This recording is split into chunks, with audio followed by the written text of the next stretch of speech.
The topic is about embedded software testing lifecycle process. Embedded software refers to the specialized software designed to operate hardware system in devices such as automobiles, medical devices, consumer electronics, industrial machines, and other embedded systems. Testing embedded software is a critical to ensure that it functions correctly and meet the requirements and operate reliably in the real world condition. The embedded software testing lifecycle is a structured and systematic approach to test embedded software that ensure that high quality and safety critical system. The embedded software testing lifecycle is a framework that includes various phases to test the embedded software. Each focus on different aspect of the system such as functionality, performance, security, safety, and robustness. The agenda of these topics: requirement analysis, system design, detailed design, implementation and coding, testing and debugging, system integration, validation and verification, deployment, maintenance. The introduction of this, as it have the various phases for from the development to the deployment and maintenance activities. It shares many similarities with traditional to the software development lifecycle, but additional constraints here it have the hardware and software interaction and the integration with both combination of the hardware and software. It have the real-time constraints and resources limitations to it. Coming to the requirement analysis, the requirement analysis talks about the understanding of the requirements of the embedded software to determine what need to be tested. Here we need to analyze the requirements, like understanding about the functional and non-functional requirements, analyzing the software and hardware requirements, including the performance, safety, and real-time constraints, and identifying the testing objects such as meeting the performance criteria, system stability, power consumption, and verifying about the compatibility with other systems or the components. So during the requirement analysis. So the main objective, identify and document the functional and non-functional requirements. Activity talks about the functional requirement, it defines what the system should do. Example is the control motor speed, communicate with the sensors. Non-functional is specifically talks about the performance, memory usage, power consumption, safety and reliability, real-time requirements, and and environment conditions. And additionally to that, safety and compliance, it identified the relevant standards should be followed for the specific requirements, how that can be considered during the requirement phase that will be analyzed. And deliverable, so requirement specification document and system level use cases and performance criteria will be a part of the outcomes delivery. So it will be the final testing approach based on the specification requirement. And next it talks about the system design. Here the system design is the next phase where we are going to understand how the requirements will be considered for designing into the specific requirements. It will be covered as a part of a high-level architecture for the embedded system. It includes the hardware and software and the communication interfaces. So mainly the activity here includes the hardware design. Specifically, we are going to design the hardware components, the microcontroller, the sensors, actuators, and communication interface, and the interaction with respect to the software and hardware combo. And the software architecture, it defines the software modules, how we are able to interact with the hardware layers, the drivers or the middleware or application layers. And the partition, we need to differentiate the task, how can we handle the hardware and the software, how that the software communications can be established towards the driver's level or the middleware level. And the interface here defines the protocols. The protocol specifically for communication with respect to the component to component or the component to the other modules, and the timing constraints. So here the system is specifically designed with respect to the hardware and software interaction, and that will be documented. Next will be a part of a detailed design. So detailed design is to understand from the in detail about the sensors, the configurations or the pins or ports and the actuators. And specifically here, detailed design involves both the hardware and software components.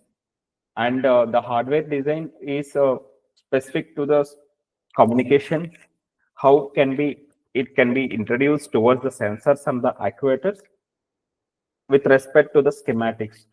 And software design, it is specifically to develop the detailed understanding of the hardware, and based upon the detailed understanding, the software will be developed.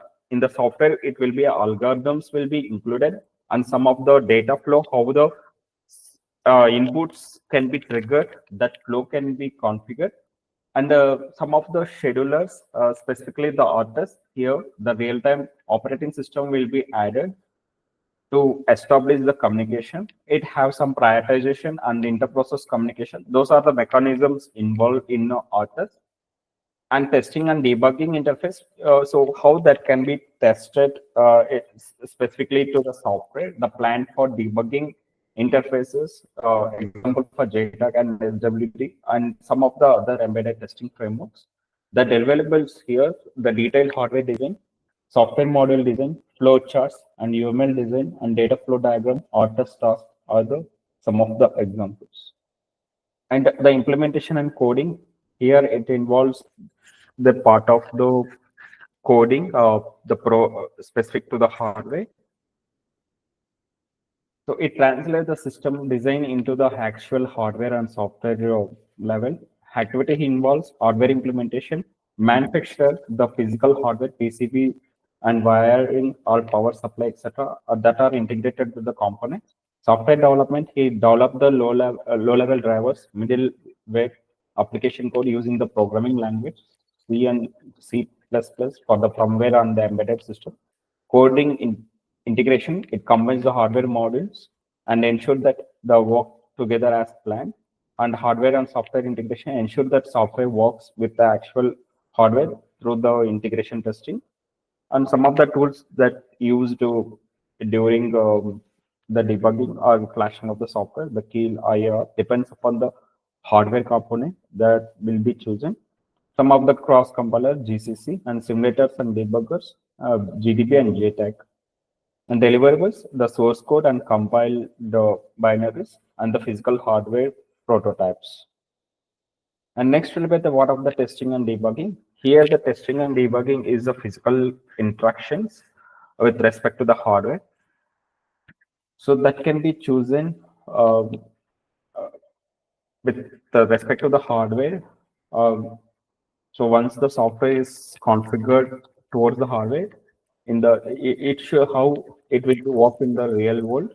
So that will be tested as a part of the testing and debugging. The initial phase will be with respect to the code level, mainly focus on testing the individual components and models of the embedded software. It is oftenly conducted by the developers before integrating with the other components. Next will be the part of integration testing. Integration testing, it here test the interaction between the different modules and the components of the embedded software and hardware. Ensure that the interface and the communications between the module works correctly. Next will be the part of the system testing. Here, we are including the hardware and software to ensure that the specific requirement we are able to meet it. And we are verifies that system functions will be the actual working on the real world conditions. Real time testing is verifies that system meets the real-time constraints such as the response time and deadline specific to the requirement. And hardware testing, we need to ensure that the hardware it have the interaction with the sensors and actuators that are communicating properly and working as per expectations with the different climatic conditions with respect to the temperature or the vibrations part of testing. And safety and reliable testing, we need to test the safety critical operations and some of the complaints it should be followed. And regression testing ensures that there is a new changes or bug fixes doesn't negatively impact the existing functionality of the system, usually perform after the bug fixes, enhancement, or the software updates. It is a part of a retesting of the system after any changes in the existing software. Some of the tools that use for testing is the D-Space Hill, Vector Canary, and to monitor the graphical information oscilloscope. And ETOS, it have the logs monitoring. So there are some of the other tools it used for debugging and analyzing of the software functionalities. And system integration. System integration is a part of the hardware and software combination, how it can be impacted for both the futures. So it is an integration of all the components, include the hardware, software, communication interfaces. It is a part of the complete system where hardware and software, how it will be responded and how it will be configured for the specific requirements that will be verified, and it will be a part of a field testing. So field testing is specifically the real world or the near how it will be function under different practical condition. And final debugging that can be addressed any issue identified during the integration, timing mismatch or the communication error or hardware failures that can be identified. And tools, so here it will be a part of the field simulator, and some of the lab view and environmental testing chambers will be available for temperature relevant conditions. So that will be tested. And here the integrated system ready for deployment and update the test report. Next will be the validation and verification. Validation verification talks about the testing of the functional and non-functional and safety requirements here. Validation is specifically to ensure that system fulfill the user needs and requirement. Verification is ensure that system conforms to the specification that has been built correctly. And compliance testing performs tests to ensure that system addresses the industry standards such as ISO 26262 for automotive safety. Similarly, it have the locomotive and medical devices. It have a different standards. And deliver here, validation and verification reports and certification documents will be provided that such requirements as covered as a part of a safety and security testing during the validation. And next will be the part of a deployment. Deployment talks about the ensure that the end user testing or the production testing. Here, the final product will be assembled with all components, and that will be installed to the specific use ECUs or the chambers, and it will be tested in the real world conditions. Generally, it will be provided so with the end user as a user test training. So it will provide the how to operate the complete system, and that will be documented manually. So what are the technical point specifications is needed that will be identified, and with the help of that, the futures will be tested. It will be the final product, and user manual and deployment report will be provided during the deployment of the final phase. If any problems is identified during that, that will be identified early and that will be tested. And the maintenance is the final product once it is released into the end user. the complete bug fixing or the new upgradation of the features that will be comes under a part of a maintenance. Here it provides the complete services to the product. Here the product includes it will provide the ongoing support to ensure that system continues to operate efficiently, and the bug fixes any defects or issues identified during the post deployment, and firmware updates. So provide the software update for new features or bug fixes and performance improvement, system monitoring, implement the mechanism for monitoring and the system performance, and end of the product. So like it will be the plan of eventually decommissioning or replacement of the placement. And some of the products, it have the wireless software updates, the water over the air updates, and the system logging and remote monitoring of the problems or the issues. And it will be the maintenance reports or the firmware patches or the performance data will be comes under a part of the maintenance. And coming to the embedded system lifecycle models, here it follows the waterfall model. It will be the sequential model where each phase must be completed before the next begins. V model, it will be the verification and validation. It in each phase, it have the development phase for corresponding testing phase. And agile model, it is the iterative model where the development is done in a small cycle, allowing for the flexibility and continuous feedback.